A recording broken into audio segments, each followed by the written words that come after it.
menino de apenas 11 anos, exposto por Pablo Marçal, do PRTB, durante a sua campanha por não saber escrever, foi agredido na escola. O garoto começou a ser hostilizado, além de ser chamado de burro e analfabeto por colegas. Pablo Marçal e o efeito devastador dessa política, onde falta humanidade, respeito e qualquer decência básica, né?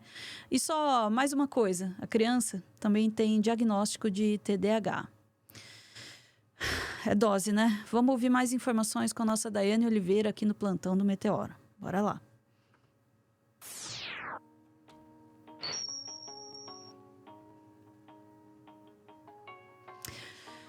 Ai, Daiane, esse tipo de ação do Pablo Marçal, muitas vezes, né, ele tenta pôr aí... até laudo falso ele tenta pôr na conta da liberdade de expressão.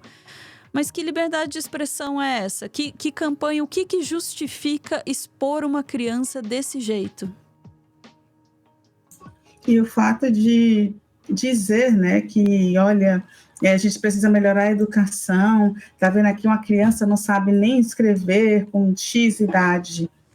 E é muito violento esse discurso, né? Extremamente violento esse discurso. Ele não levou em consideração que a criança, justamente, e ele não precisava, né? Não justifica, inclusive, mas ele não levou em consideração nenhum processo que essa criança pode ter passado, mas ele também não levaria, porque é aquela ideia, o Pablo Marçal, ele tem a humanidade de uma porta, a gente não pode esquecer que ele tem uma condenação por estelionato, né?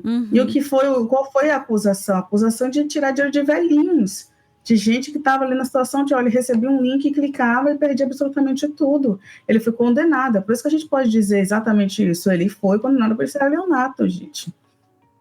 Então, como é que a gente vai esperar a humanidade de uma pessoa dessa? Esperar dignidade, o mínimo de respeito de uma pessoa dessa realmente é muito difícil. Inclusive, é por isso que me surpreende pessoas votando, né? 28% da população votando, né, dos votos válidos indo para o Marçal, justamente porque como é que alguém se identifica com uma pessoa que tem todo esse comportamento? É assustador. E nesse caso, né, a gente tem essa criança de 11 anos, cuja mãe falou sobre o processo que está acontecendo com ela, e não só com ela, mas também com o irmão. Esse menino, ele tem um irmão mais velho, e ambos estão sofrendo, né, com o chamado bullying, sim, com violência na rua. Inclusive, esse garoto que o Pablo Marçal expôs foi agredido na escola, muitas vezes chamado de analfabeto, de burro, mas ele foi também agredido na escola, e ele também passa pelo vexame, pelo processo vexatório da rua que ele mora. Detalhe é que a mãe fala que desde que saiu esse vídeo, que foi no final de setembro, a publicação foi em 25 de setembro, essa criança ela só foi para a escola 2 vezes, né? Aí detalhe é que o menino, né, que está no sétimo ano, ele relatou que ele foi chamado de analfabeto, e um outro garoto mais velho do 9º ano foi que deferiu vários xingamentos, inclusive também causando essa violência, né, chegando na agressão física contra esta criança. Eu vou te pedir, por favor, Ana, para colocar a matéria do Metrópolis, que traz essa informação, né, a informação da Rosana, que Rosana é a mãe da criança, que falou, olha só a frase que a mãe falou, que é capaz do meu filho morrer na escola. É o desespero dessa mãe pela violência que o filho está sofrendo na escola, depois dessa exposição violenta e desnecessária do Pablo Marçal, e criminosa. Por que a gente vai falar que é criminosa? Porque a gente tem o Estatuto da Criança e do Adolescente. O Estatuto da Criança e do Adolescente, ele veda a exposição vexatória de crianças e adolescentes. Todos nós sabemos disso, ou todos nós deveríamos minimamente saber disso, mas aí a gente volta para falar que o Pablo Marçal, ao longo de todo o período da sua campanha, ele foi acusado de diversos crimes eleitorais por parte dos seus adversários. Dos diversos crimes que os adversários apontam, acusam Marçal, dentre eles tem justamente o laudo que foi divulgado posteriormente na imprensa, que estava, né, um laudo falsificado, em que a clínica o médico nunca havia trabalhado naquela clínica, o médico já havia falecido, que a assinatura não era do médico, e um laudo que apontava que o Boulos teria utilizado entorpecentes e foi internado por causa de cocaína. Olha só o nível que a gente está falando, né? A mãe do menino também, em entrevista, né, para a Metrópolis, ela fala que a vida da família, que eles viviam em paz, mas que a partir do que aconteceu, a vida se tornou um inferno, e que aí o problema, esse problema também que acontece com essa criança de 11 anos, que foi a criança filmada, atingiu também o irmão, porque os colegas ficam julgando que ele não ajuda o irmão, não ensinou o irmão a ler. O advogado da família aponta justamente que a criança tem um laudo com um diagnóstico de TDAH, que é um diagnóstico que, de fato, a pessoa, né, o paciente, o portador do TDAH, ele realmente pode ter, sim, um atraso em alguns aspectos, né, em comparação com outros, vamos dizer que alunos, outras pessoas também na mesma idade que ele. Mas isso é muito relativo. Essa criança não precisava ser exposta, não deveria ser exposta nunca por um candidato político. Ele poderia, inclusive, dizer, olha, gente, eu encontrei uma pessoa, um menino que está no 7º ano e que não sabia escrever. Ele não precisava expor a criança, o nome da criança, o rosto da criança. E é isso que a gente contesta, né? Esse tipo de violência que foi permitido, inclusive, pelo TRE, ao ponto de não proibir que o Pablo Marçal fizesse isso, de não coibir, né, desde os primeiros ataques que ele fez aos seus adversários. A coluna ainda da Metrópolis aponta, né, quando foi publicado o vídeo, que foi 25 de setembro, que foi divulgado, e a partir de então, essa criança de 11 anos passou a ter várias ofensas e violências por essa dificuldade na escrita. Aí, inclusive, o Marçal, ele chegou no vídeo, um detalhe que a gente não vai mostrar o vídeo aqui, pessoal, por uma questão de respeito mesmo à criança. É um vídeo que foi divulgado nas páginas do Pablo Marçal. Quem tiver interesse na matéria, nessa própria matéria do Metrópolis, ou também aqui no YouTube, no Metrópolis, vocês conseguem assistir esse vídeo com o rosto da criança embaçado, a criança não vai ser revitimizada por quem faz jornalismo sério, então, mas a gente preferiu não mostrar exatamente essa criança, porque ela já passou por todo esse processo. E o Marçal utilizou, inclusive, aquele discurso moralista, viu, Ana? Ele falou, né, na sua publicação lá, para ilustrar, que essa criança teria essa dificuldade de escrever, que ele precisou soletrar as palavras para que o menino escrevesse no seu gesso, porque o menino estava escrevendo no gesso dele, que ele usou gesso por tanto tempo, e depois que acabou a eleição, né, no dia da votação, ele tirou o gesso, enfim, né, praticamente. E aí ele disse que era por causa do péssimo ensino no Brasil, e aí falou, poxa, mano, um garoto de 11 anos de idade não está conseguindo escrever. Olha só o que o Marçal ainda falou para essa criança. E eu vou te pedir, inclusive é uma alerta de sensibilidade, o vídeo que tem um áudio dessa criança falando, né, como ela se sentiu depois que o Pablo Marçal fez isso.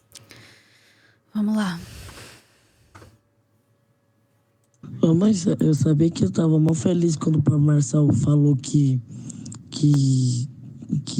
quando eu tinha visto ele, mas assim, eu pensei que ele não ia falar para todo mundo, que eu sei ler e sei escrever. Agora, toda hora que eu tô indo pra rua, tá um monte de gente me xingando de analfabeto. Coitada da criança. E essa pessoa quer se candidatar a prefeito. Essa pessoa quer se candidatar a qualquer coisa. Uma pessoa que faz isso com a criança. Isso é consequência... Desculpa, já tá fervendo sangue. Isso é consequência da inação do TRE, São Paulo. E é consequência da inação, assim, de todo mundo em relação ao Marçal. Cara, né? E inclusive, agora tem outras instituições das quais a gente espera que tenham ações aí. Ele pode publicar laudo falso, ele pode expor criança, e aí? E aí, Ministério Público? Pode? Sabe? Exatamente. O advogado orientou a família a procurar tanto o Conselho Tutelar, quanto também fazer uma denúncia no Tribunal Regional Eleitoral. E a gente também espera que haja uma ação, né, de indenização por danos morais contra tanto o Marçal quanto o PRTB, porque sim, o partido, né, colocou, né, aceitou esta candidatura, e só após a votação, a eleição, que o Marçal não foi para o segundo turno, é que o Avalanche, né, o presidente do partido, foi a público dizer, olha, não tem nada a ver com laudo falso, não. Então, é isso, né? A gente espera que essas pessoas sejam criminalizadas, né? Que a justiça venha a ser feita, e isso, né, Ana? Que o TSE, já que o Tribunal Regional Eleitoral não adiantou esse processo, a gente imagina, a gente espera que o Tribunal Superior Eleitoral, né, volte a cobrar, Carmen Lúcia, que está como presidente, volte a cobrar uma celeridade dos tribunais regionais e que esses casos eles não fiquem impunes, porque de fato é doloroso você ver uma criança sofrendo desse jeito por Pablo Marçal, né? Por uma pessoa que não tem o mínimo de humanidade e respeito para com o outro. A gente viu de novo, a gente viu as consequências de deixar correr, tá? Esse cara, mas ele não foi para o segundo turno, não interessa. Olha quanta desgraça deixar correr causou. Não, porque vai causar um bafafá, vai causar um clima, uma coisa ruim, você fazer alguma ação com ele porque ele está concorrendo e tem muitos votos. Espera aí. Olha a desgraça na vida dessa criança, na vida dessa família, sabe? Por favor. Acho que a gente tem que aprender essa lição, sabe? Já é hora, já passou da hora, né? Da gente aprender essa lição. De que não dá para deixar correr. Ou tem consequência, ou depois da coisa toda feita, né? Aí vai correr atrás, né? Enfim, ficamos por aqui, Dai. Desculpa, você ia falar um negócio? Ficamos. Não, é exatamente isso. Ficamos, a gente só pede respeito, né, para os neurodivergentes. O mínimo que a gente imagina se deva haver para todos nós, mas também que se tenha um pouco mais de empatia e respeito para os neurodivergentes que ainda enfrentam vários tabus na nossa sociedade. É isso, Ana. Exatamente. Quero aproveitar para endereçar, já que tem um tempinho, bem pouquinho. O pessoal tá perguntando no chat, mas a família apoiava o Marçal? Porque ele fala, né, o menino que estava feliz de encontrar o Marçal. Gente, é uma criança. Né? É uma criança. Ele vê uma pessoa que é famosa, ele fica feliz. E 2, mesmo que a família fosse apoiadora do Marçal, não justifica tratar a criança assim. Não justifica, tá? Então, isso é absolutamente irrelevante para esse caso, tá? E o fato dele ser neurodivergente só piora, né? A gravidade do crime cometido ali contra o menino, tá? Mas mesmo que não fosse, também não podia, tá? Tá tudo errado. Tudo, absolutamente tudo errado. Vamos lá, eu vou dar um recadinho, embora eu esteja assim, que é pra ver se passa a raiva. Vamos lá. Muito obrigada por ver esse vídeo até o final. E eu vou falar uma coisa que acho que vocês já me ouviram falar. Mesmo quando o assunto é difícil, é importante que a gente enfrente ele e olhe ele cara a cara também, para entender o que está acontecendo e ser capaz de lutar contra, tá? Se o teu sangue não está fervendo, não sei o que está acontecendo, porque o meu tá. Quero aproveitar esse momento para convidar você a conhecer a nossa TV Cringe Brasil, nosso segundo canal aqui no YouTube, onde a gente fala de filosofia, de história, de ciência, de entretenimento, de tudo aquilo que nos encanta e dá vontade de saber mais. 2 recomendações. Um vídeo sobre o melhor jogo de Pokémon já feito no mundo. E foi feito por quem? Um brasileiro. Jogo de fã, hein? Jogo de fã. Só que a Nintendo não gostou muito, não. E outra recomendação tá ali também. Inventor ou picareta? Os podres de Elon Musk. O vídeo é longo, porque os podres são muitos mesmo. Não coube tudo no vídeo, tá? Vem aí uma segunda parte. Fica a recomendação para você conhecer a nossa TV Cringe Brasil, mas só se você quiser. Chat, voltamos em instantes.